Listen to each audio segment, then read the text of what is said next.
여러분, 두 번째, 토요일 날 두 번째 녹화를 합니다. 지금이 2026년 5월 9일 오후 5시 13분을 지나가고 있습니다. 이제 여기를 할 차례죠, 죽음. 전번 시간에 내가 뭐라고 했습니까? 이 슈베르트는 매독으로 죽었다. 이런 말을 했습니다. 그래서 매독으로 31살이라는 그런 젊은 나이에 세상을 떠났다. 이런 얘기를 했습니다. 하지만 슈베르트의 병세는 이후로도 호전은커녕 나날이 악화돼 갔고, 그렇잖아요.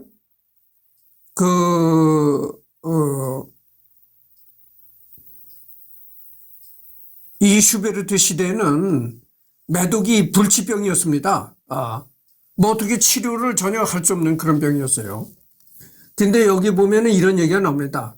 얼마나 심각했냐면 기억력이 감퇴하여 기억도 못하고 마치 만취한 사람처럼 몸을 비틀거려 거동이 힘들었으며 헛것을 보고 혼잣말을 하며 횡설수설하였다.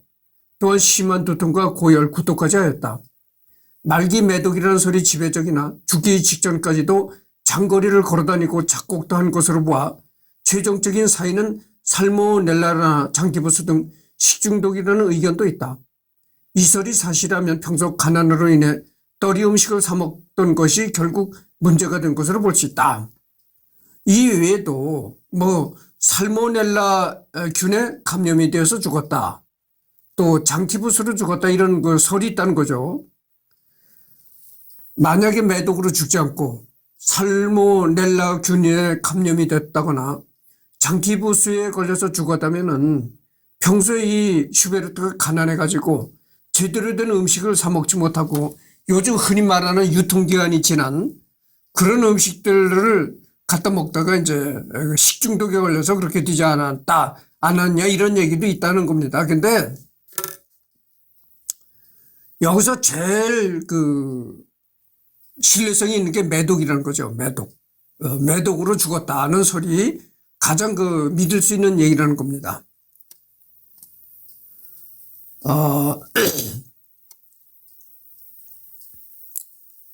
결국 1828년 11월 19일에 혼수 상태에 빠진 슈베르트는 공무원이자 교사이자 역시 음악가이던 둘째 형 페르디난트의 집에서 31살은 너무나도 한창의 나이에 위대한 작곡가의 삶을 마감하고 말았다.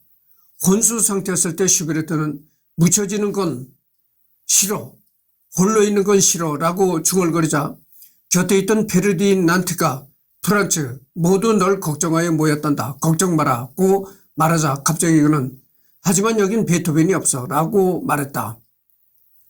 존경하던 이 이름을 마지막이라도 꼭 외치고 싶었던 모양. 그리고 그렇게 숨을 거두면서 저 말이 유언이 되고 말았다. 이때 임종을 지켜본 친구 슈빈트는 형 페르디난트가 갓 숨을 거둔 그의 얼굴을 만지며 한참을 울었으며 너무 일찍 갔구나 프란츠, 너무나도 일찍 가서 라며 슬퍼했다고 회고했다. 형 페르디난트가 바로 슈베르트 무덤 비석을 디자인했으며 그도 아후 근처로 차후에 이장되었다. 그래서 슈베르트 무덤에 있는 비석을 슈베르트 형이 직접 디자인했다는 거죠.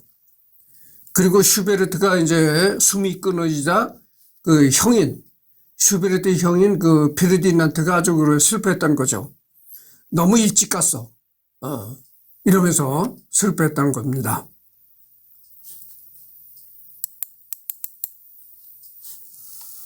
사후 슈베르트의 바람대로 형 페르디난트와 친구들이 시신을 그가 그토록 존경하던 베토벤이 묻힌 빈 벨링크 공동묘지에서 영면할 수 있도록 손을 써줬고 베토벤이 바로 옆에 앉아있다. 슈베르트가 살아생전에 베토벤을 그렇게 존경했다고 하잖아요. 그리고 베토벤이 죽자 베토벤의 관을 직접 운구까지 한 사람이 슈베르트다. 그래서 슈베르트가 죽자 평소에 생전에 존경하던 베토벤 바로 옆에다가 묘자리를 썼다, 이런 얘기죠. 슈베르트 및 여러 유명 음악가들의 묘비석. 처음에는 웬 이름도 없는 듣보잡을 감히 베토벤 곁에 묻느냐는 반대 의견도 있었으나 슈베르트의 후원자이자 당시 빈 음악계의 큰손이자 슈베르트와 동갑내기던 레오폴드 폰 존 라이트너가 20년 아니 10년만 더 살았다면 베토벤 못지않게 유명한 음악가가 되었을 위대한 인물이라고 적극 옹호하고 생전에 베토벤 씨도 잠깐 만났음에도 그를 인정했던 만큼 곁에 묻히면 무척 기뻐할 것이라고 주장했다고 한다. 내가 내 얘기를 잠깐 해야 되겠어요. 내가 이렇게 뭐 음악도 올리고 음악에 관한 얘기를 많이 하잖아요. 그러니까 뭐 음악 평론가 뭐 어쩌고 그래가지고 뭐 얘기가 나오니까 어떤 음악가가 그리더래. 어떤 지금 연주 활동을 하고 하는 음악가가 듣도 보도 못한 사람이 무슨 뭐 평론가니 뭐 이런 얘기를 하더랍니다. 그러니까 듣도 보도 못한 사람이라는 거죠. 이제 듣보잡이라는 거는 여기서 이제 듣보잡이라는 것은 듣도 보도 못한 사람이라는 거죠. 듣도 보도 못한 잡놈이라는 거지. 이제 듣보잡이라는 게. 그래서 누가 그러더래. 이승열이가 음악 평론가다. 그러니까 어디서 듣도 보도 못한 잡놈이더라. 이제 이승열을 보고 그러더라는 거예요. 내가 이 시간에 평론가라고 했습니까? 평론가란 말을 하질 않았어요. 나는 그냥 음악 애호가다 이런 말을 했어도 평론가라는 얘기는 안 했습니다. 그렇게 아시기 바랍니다. 그래서 이제 그 베토벤 옆에다 묘를 쓰려고 하니까 반대 의견이 생긴 거야. 아니 그때만 해도 슈베르트의 그 유명세가 없을 때다 그죠. 이름이 별로 안 알려졌을 때다 그죠. 그러니까 그렇게 그 위대한 베토벤 옆에 듣보잡인 놈을 어떻게 베토벤 옆에다 안장을 시키느냐. 듣도 보도 못한 잡놈을 어떻게 베토벤 옆에다 묻느냐. 이렇게 이제 반대 의견이 생겼던 거죠. 그러나 거기 또 찬성하는 사람도 있었다는 거죠. 아니 이 슈베르트야말로 베토벤이 살았을 때 슈베르트를 만나가지고 베토벤이 뭐라고 했냐면은 이 사람이 대성할 사람이다. 이렇게 그 베토벤이 얘기도 하고, 그렇게 베토벤이 슈베르트를 칭찬하기도 하고 그랬는데 당연히 여기다 묻어야 되지 않겠는가 이렇게 말했던 거죠. 그래서 이제 여러 가지 의견이 분분한 의견이 나왔는데 결국은 그 베토벤 옆에 안장시키기로 했다 이런 얘기입니다. 그의 절친한 친구인 쇼베에게 생을 마감하기 일주일 전인 1828년 11월 12일에 보낸 편지가 마지막으로 쓴 편지인데 여길 봐도 그의 마지막 당시 모습을 짐작할 수 있다. 이게 이제 그 죽기 일주일 전에 친한 친구한테 편지를 보냈는데 그 편지에 이렇게 써 있었다는 거죠. 잘 있었어? 나는 너무나도 아프다네. 고열과 어지러움이 계속되고 정신을 유지하기도 힘드네. 먹을 것을 먹는 즉시 토해버리고 열 하루째 물만 마시고 있어. 그나마 페르디난트 형과 린나가 정성을 다해 간호하고 있어줘 얼마나 고마운지 몰라. 그러니까 린나라는 건 이제 누이 동생이라는 거죠. 간혹 좀 낫기도 하고 그러면 책을 읽고 있다네. 지금 모이칸족의 최후라는 소설을 재미있게 읽었네. 이거 작가인 쿠퍼가 쓴 다른 책이 있으면 좀 빌려줄 수 있겠나. 모이칸족의 최후. 이거는 미국 작가가 쓴 소설이다 이거죠. 뭐 하여튼 뭐 프란츠 슈베르트가 임종 직전에 재미있게 읽었다고 소감을 밝힌 편지가 지금도 그의 생가 박물관에 전시되었다. 그래서 이 슈베르트가 이 세상을 떠나기 일주일 전에 그 친구한테 보낸 편지가 슈베르트가 태어났던 그 집에 슈베르트가 태어났다는 그 집이 지금 박물관으로 되어 있다는 거죠. 슈베르트 박물관으로 되어 있는데 그 박물관에 이 편지가 아직도 보관되어 있다 이런 얘기입니다. 그래서 이제 자네의 친한 친구인 프란츠가 그래서 1828년 11월 12일 이렇게 썼습니다. 이 편지는 빈에 있는 슈베르트 생가 박물관의 벽에 걸려 액자로 전시되어 있다. 그래서 이 편지가 그 슈베르트가 태어난 집을 박물관으로 만들었다고 하잖아요. 그 박물관 벽에 액자로 걸려 있다. 이겁니다.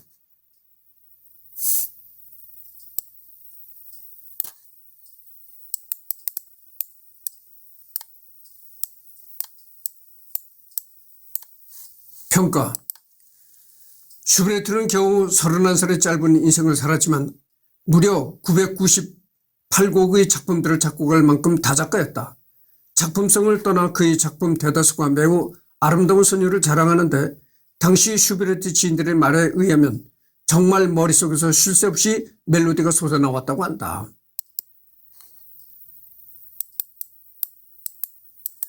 다만 슈베르트의 작품은 감미로운 선율이 넘쳐 흐르는 대신 구조적으로 잘 짜여진 곡은 많지 않다.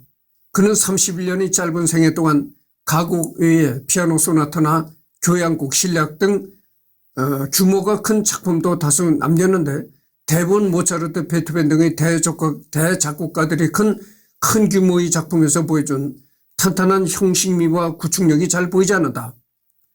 그나마 나름 구성이 훌륭한 작품들도 독자적인 구성의 묘미를 보여주기보다는 베토벤의 색채가 매우 강하게 나타나고 있는데 그래서 일부 전문가는 이런 작품을 베토벤의 아류작이라고 혹평하기도 한다. 낭만주의 이후 작곡가들은 자신의 개성을 곡에 역없이 투여했기에 일반인이든 음악이든 호불호가 극명하게 갈라지지만 슈베르트의 곡은 유독 심한 편이다. 다만 다작을 한 작곡가인 걸 감안하면 형식미가 헐거운 대신 선율미가 돋보이는 자신의 특성이 잘 반영되어 곡의 수준이 급작스럽게 널뛰게 하는 경우는 비교적 없는 편이다. 이런 얘기입니다. 그래서 이런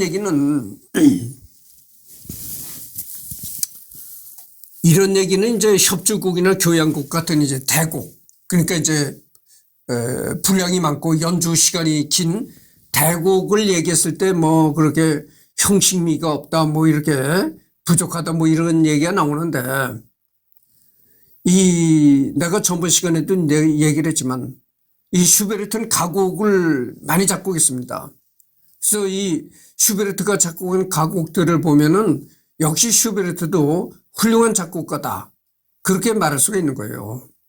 이 전번 시간에도 내가 얘기를 했지만 중고등학교 음악 시간에 이 슈베르트가 작곡한 그 가곡들이 이 교과서에 많이 수록이 되어 있다, 이렇게 말합니다.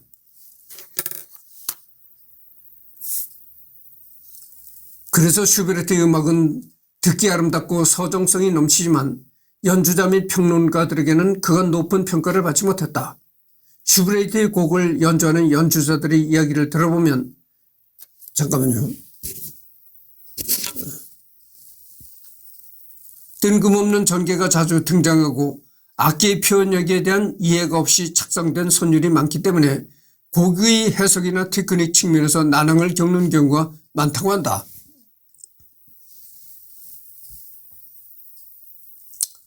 한국의 피아니스트 손여름은 슈베르트의 피아노 곡이 난곡인 이유에 대해 다음과 같이 설명하고 있다.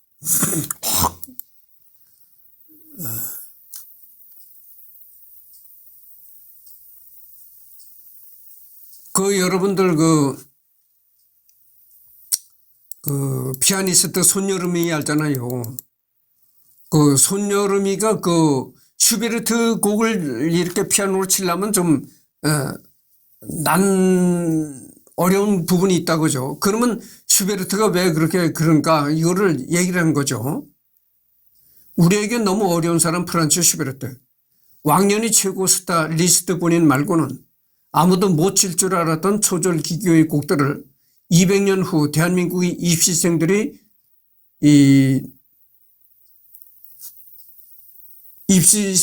눈 너무 쓸데없이 어렵다며 연주를 거절당했던 차이코프스키 협주곡 1번 연주하는 것이 석탄 1000톤을 샵으로 푸는 푸의 협주곡 3번도 이제는 대부분의 피아니스트들이 18번이 된 지 오래다. 이게 잠깐만요.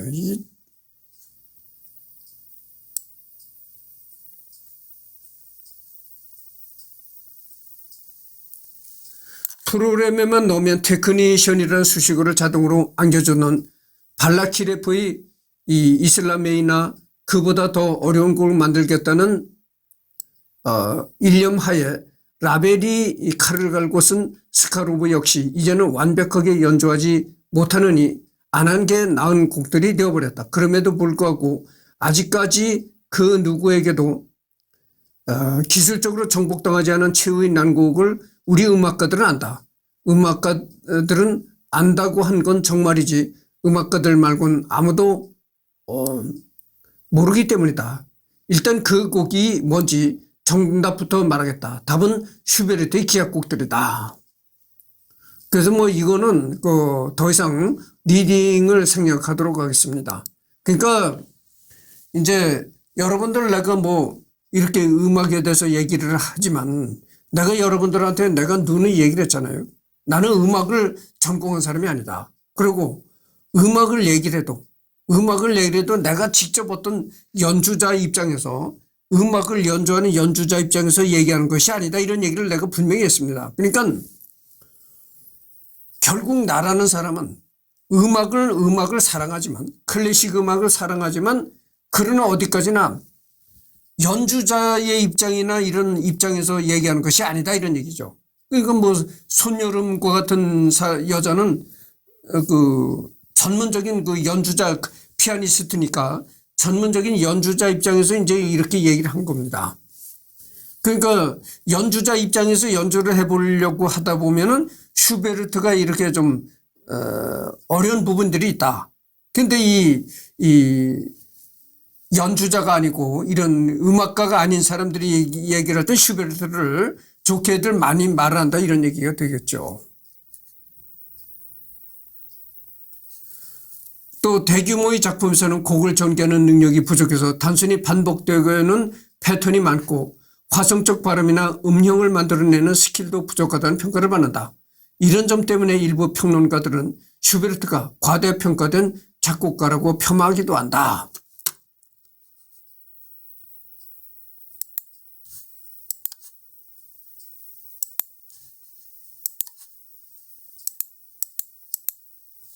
잠깐만요. 내가 여러분들한테 보여줄 게 있는데.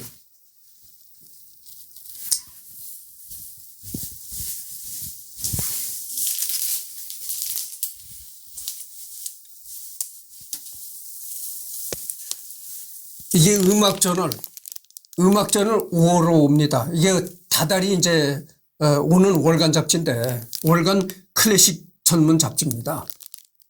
클래식 음악 전문 잡지를 내가 구독하거든요. 그래서 다달이 오는데 이번 달 그 5월호에 바로 이 슈베르트에 관한 얘기가 있어요. 뭐 그렇다는 것만 말씀드리고. 그래서 내가 방금 전에 뭐라고 했습니까? 애호가라고 했잖아요. 그러니까 애호가니까 일반 사람들보다는 클래식에 대해서 많이 한다. 그렇게 얘기를 할 수가 있어요.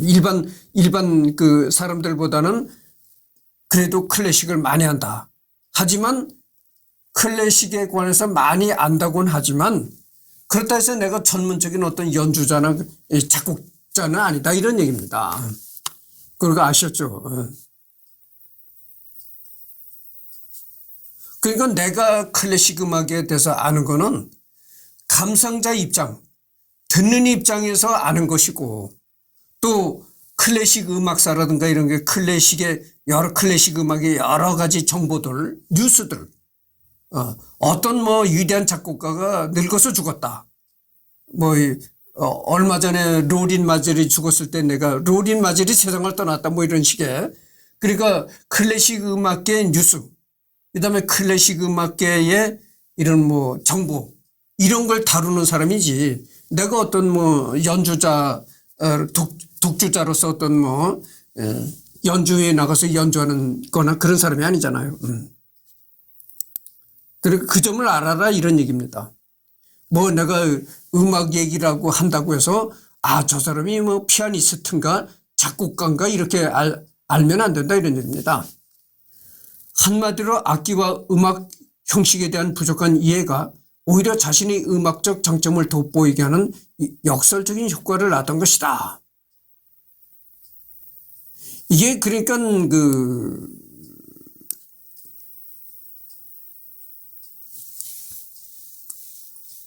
역설적인 변화죠. 역설적인 반응이죠. 그러니까 이런 얘기가 있습니다. 100% 완벽한 것보다 한 95% 정도 완벽한 것. 그것이 오히려 더 좋게 들릴 수도 있다. 이런 얘기와 일맥상통한 거예요. 그러니까 너무 완벽해도, 너무 완벽해도 그것이 오히려 그 감점이 될 수 있다. 이런 얘기입니다. 이런 얘기 했잖아요. 이런 얘기와 또 일맥상통하는 겁니다. 여러분들 증류수 있잖아요. 증류수. 증류수라는 건 뭡니까? 불순물이 전혀 없는 100% 아주 순수한 100% 물을 증류수라고 하는 겁니다. 근데 그렇게 불순물이 전혀 없고 아주 100% 깨끗한 물이 증류수인데 그런 물에서 물고기가 살지 못한다 이런 얘기죠. 물고기가 살려면은 적절하게 불순물도 있고 아주 많으면 불순물이 아주 많으면 또 못 살겠지만 어느 정도 불순물도 있고 그래 물고기가 사는 것이지 100% 불순물이 없는 증류수에는 물고기가 살 수 없다 이런 얘기죠. 그런 얘기와 일맥상통한 얘기일 수도 있는 거예요. 그러니까 약간 좀 고게 부족한 면이 있어야 오히려 그것이 더 좋게 보일 수도 있다 이런 얘기입니다. 너무 완벽해도 그것이 오히려 그 흠이 될 수도 있다 이런 얘기죠. 그러니까 이런 걸 갖다가 뭐라고 합니까? 역발상이라고 하잖아요. 뭐 어찌됐든 간에.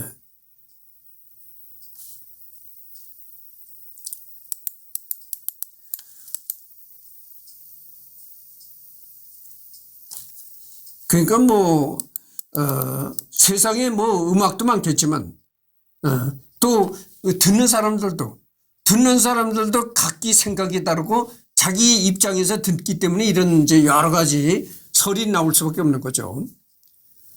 이런 재평가 덕분에 그간 묻혀있던 슈베르트 기악곡 상당수와 미사곡 등이 20세기 후반기부터 다시 빛을 보게 되었다. 최근에는 슈베르트 기악 음악이 A급 연주자들의 레퍼토리에 오르는 경우가 많고 음반도 많이 나오고 있다.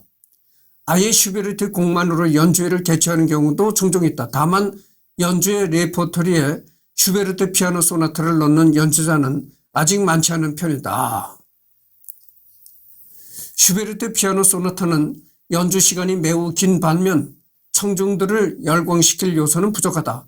전설한 바와 같이 슈베르트의 곡 대부분은 딱히 콘서트 연주를 염두에 두고 작곡한 것이 아니기 때문이다.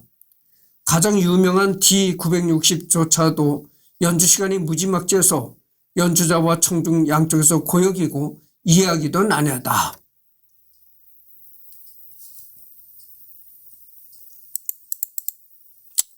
그러니까 뭐 방금 전에도 내가 얘기를 했지만 이 세상 사람들은 다 스타일이 다르고 성격이 다르고 이렇단 얘기죠. 그러니까 각기 다른 그 슈베르트에 관한 각기 다른 얘기를 할 수밖에 없다 이런 얘기죠. 그러니까 각기 다른 얘기, 각기 다른 평이 나올 수밖에 없다 이런 얘기입니다. 슈베르트를 진정한 전업 음악가로 보기에는 무리가 있다. 그는 어린 시절 살리에리 등 훌륭한 스승 밑에서 음악 교육을 받았지만 이런저런 사정으로 일찍 공부를 중단했기 때문에 작곡에 대한 기초가 튼튼한 편은 아니었다. 그의 작품에서는 대위법적인 수법이 별로 나타나지 않고 화성도 평범한 수준을 크게 넘어서지 못하고 있다. 슈베르트는 말년에 병상에서 만약 이 병이 낫는다면 대위법을 다시 공부해보고 싶다고 말하기도 했다. 심지어 그가 음악의 길을 걷겠다고 선언한 후에도 생전에는 대중들에게는 별로 알려지지 않았다. 생전에 출판된 슈베르트 음악은 그 수가 매우 적고 청중들 앞에서 연주된 경우도 손에 꼽을 정도였다. 게다가 생활고로 인해 집에는 변변한 악기 하나 없었고 당연히 연주자로서의 역량도 갖추지 못했다. 그는 자신이 작곡한 피아노 소나타도 스스로 연주하지 못했다. 심지어 쉬운 수준의 가곡 반주도 버거워했을 정도다. 선배 대작곡가들이 기본적으로 당대 1급의 연주자였던 것과 대조적이다.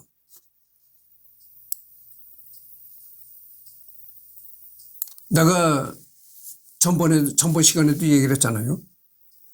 작곡가는 그러니까 그 클래식 음악을 한다고 하면은 이 피아노가 가장 기본입니다. 피아노를 다루는 게 뭐 꼭 어디 뭐 연주자로서 이름을 떨치지 않는다 하더라도 피아노를 기본적으로 칠 수 있어야 된다 이거죠.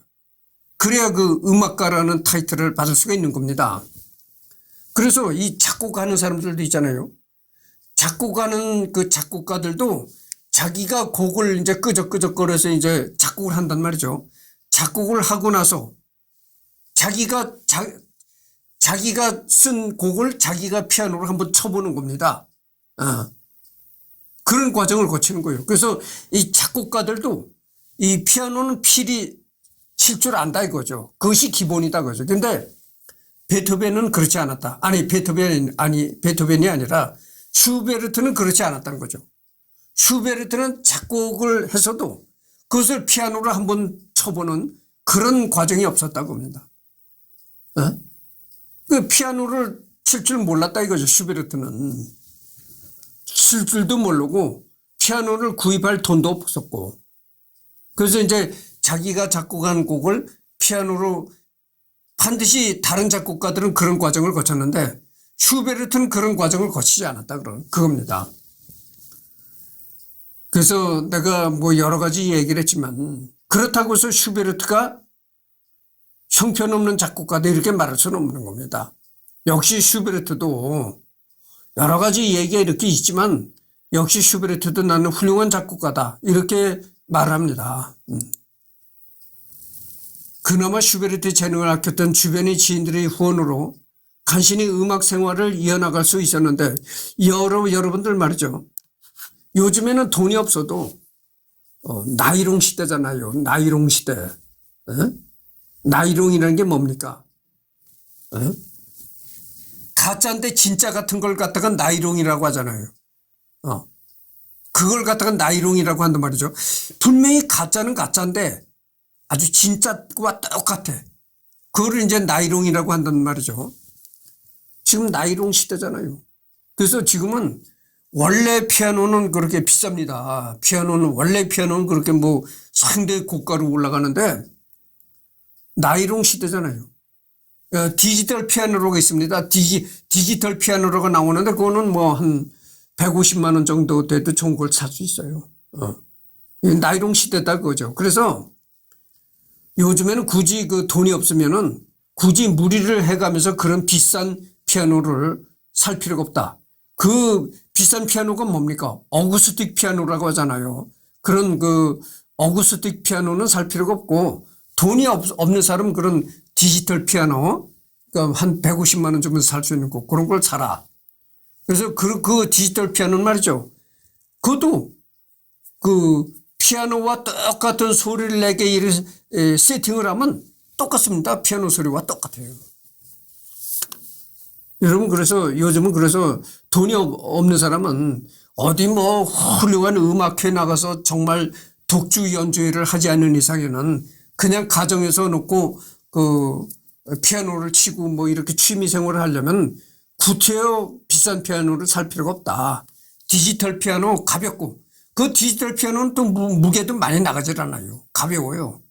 가볍고 가격도 싸고 그런 디지털 피아노를 갖다가 이제 취미생활을 즐기면 된다 이렇게 말할 수가 있어요.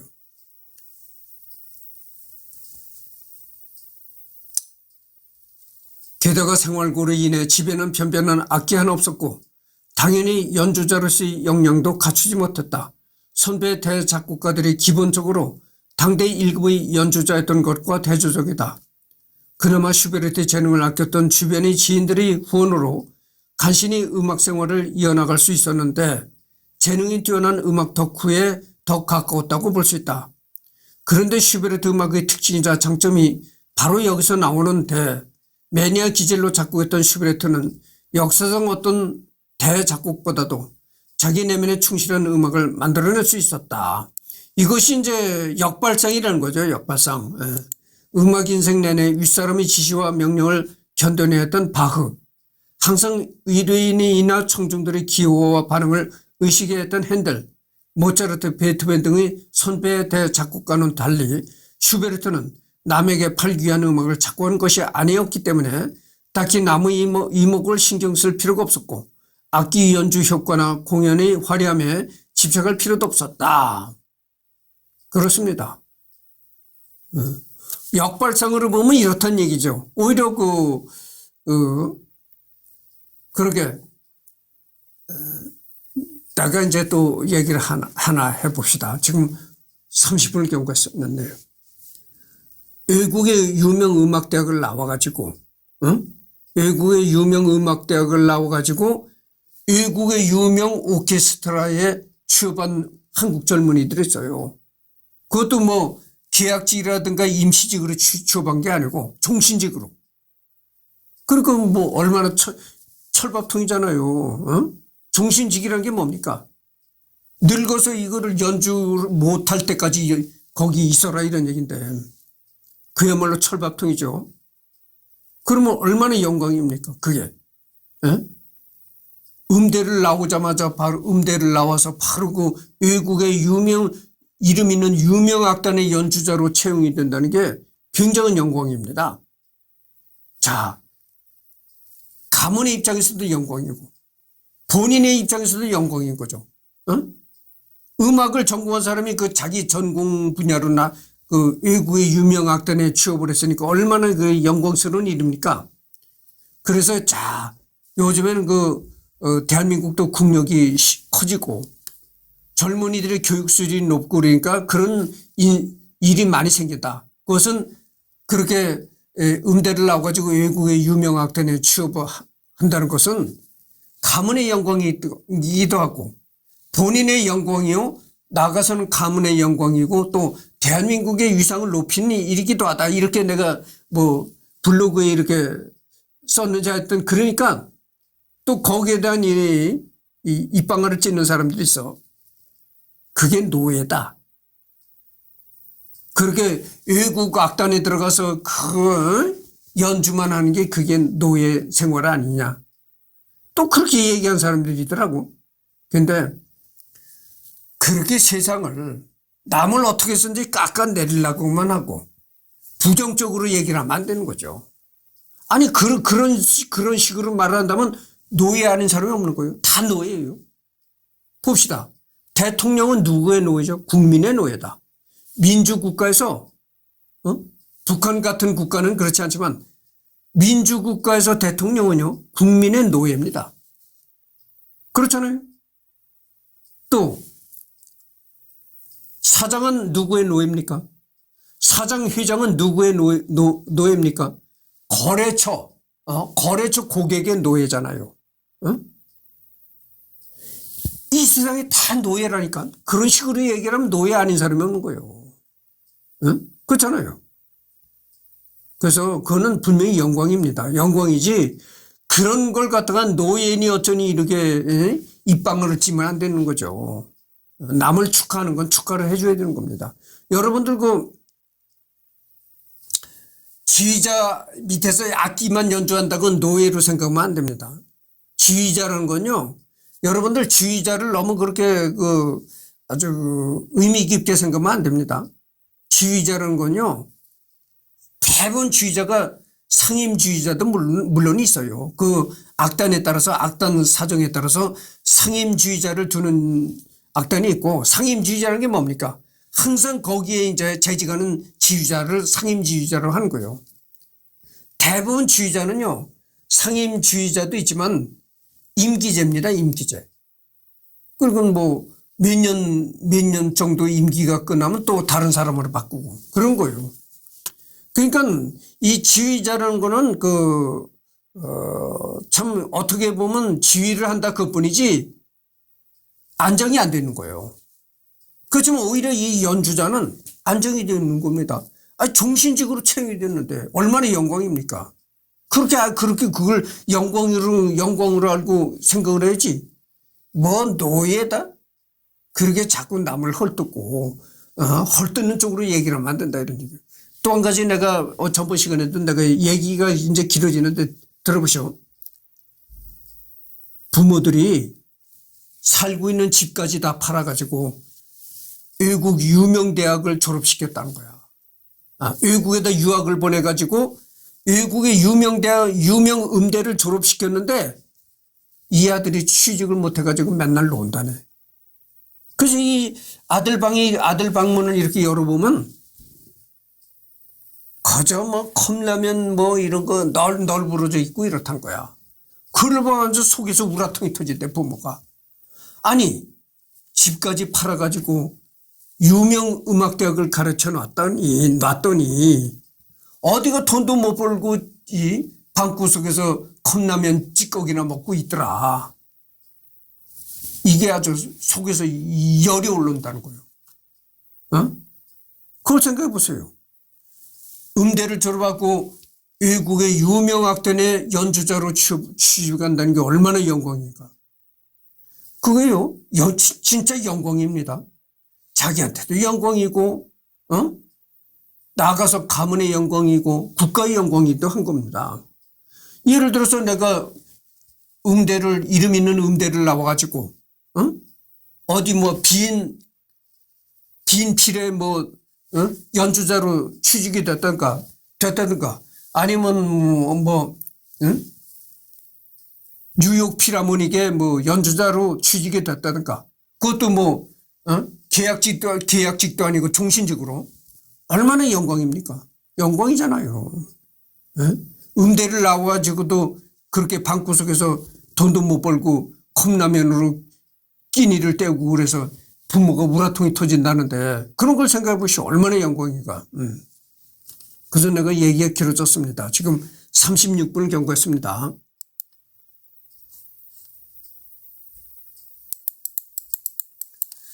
그래서 슈베르트의 음악에는 연주 효과를 극대화하기 위한 화려한 기교나 복잡한 전개 수법이 나타나지 않는 대신 풍부한 서정성과 넘치는 감성이 바탕에 깔려 있는데,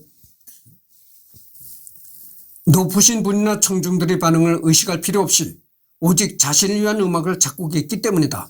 비록 요절했지만 자신만의 음악 세계를 펼쳤고 후세의 이름을 알렸기에 성공했다는 평가가 있는 반면, 그가 경제적으로 자유롭지 못했으며 당대에는 크게 이름을 알리지 못해 성공하지 못했다는 견해도 존재한다. 사실 음악으로 안정적인 삶을 영위하기란 지금도 그렇지만 과거에는 더욱 어려웠기에 슈베르트 정도면 지금 기준으로도 성공한 작곡가가 많다. 그렇죠. 내가 방금 전에 얘기를 했잖아요. 음악을 전공해서 음악으로 먹고 살기가 굉장히 어렵다. 지금도 그런데, 지금 이렇게 경제가 발전하고 이런 세상도 그런데 과거에는 어떻게 했는가. 내가 얘기를 했잖아요. 뭐 예전에 클래식 음악을 하던 사람이 그 궁중음악가로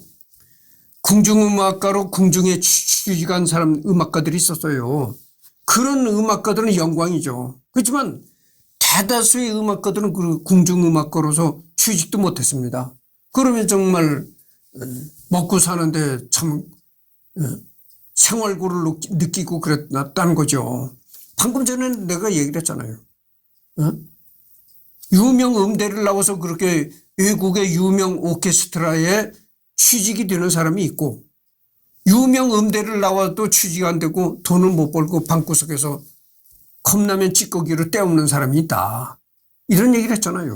그래서 이게 참 어려운 얘기입니다. 음악을 전공했어도 그 음악으로 먹고 살고 제대로 된 수입을 올리면서 살아가기 어려운 거예요. 그런 얘기를 지금 여기서 하는 겁니다.